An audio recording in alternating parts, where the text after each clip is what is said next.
I wanted to take a second to show you the Corcoran Group Pinterest profile. And this is not just a good example of real estate specific social media.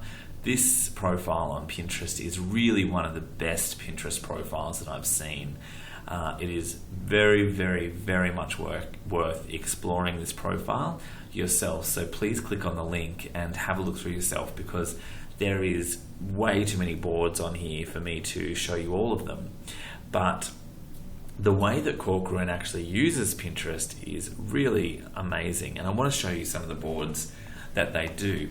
So I'll just scroll down so you can see, there is quite a few boards, and they certainly, a lot of them are to do with kind of themed around various housing styles, etc., etc.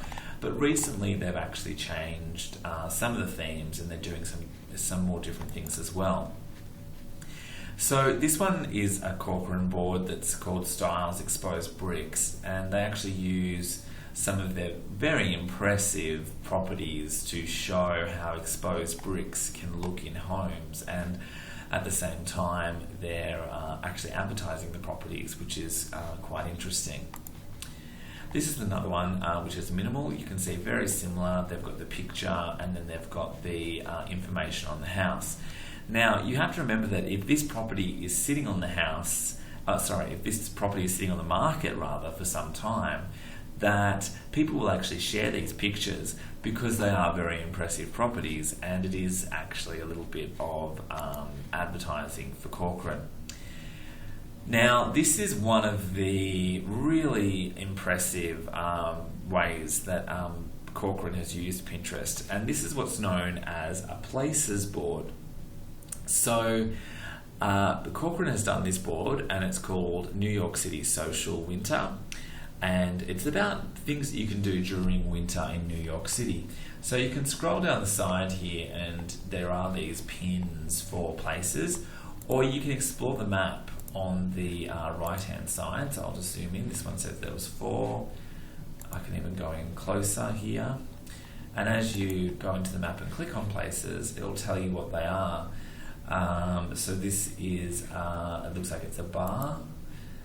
This is the MoMA Museum, and I believe, move around on this map as well. Click on things here, and it'll take me to the pin. So it's a really cool way that Corcoran uses both Pinterest, and this actually does use Foursquare as well, another social network, to kind of integrate their social media into a very local flavour. Corcoran really specialises in New York, so this suits their brand. Another thing that Corcoran does is they use their YouTube channel for Pinterest as well. So they interview their estate agents, and then they actually post these interviews on to Pinterest in little bite-sized chunks. And it's quite a nice way to present the information, and the interviews themselves are very well done. And last of all, this is a little food spotting board. This is another places board, and this one is not only in New York. There's actually places over here that are in London as well. So you can see that these food boards, places boards more correctly, really starting to be used on Pinterest, and they're forming a part of the Corcoran branding exercise on Pinterest. So given that there are just so many boards, you can see here there's some that are integrated with Instagram, there's some that are about various technologies, living, dining, bedrooms, so different types of areas around houses as well. There's one up here that looks at their app. I'd really encourage you to actually log on to the board and have a look, because it is the type of thing that you could actually very happily poke around in for probably 30 minutes or so, because there's just that much content on there.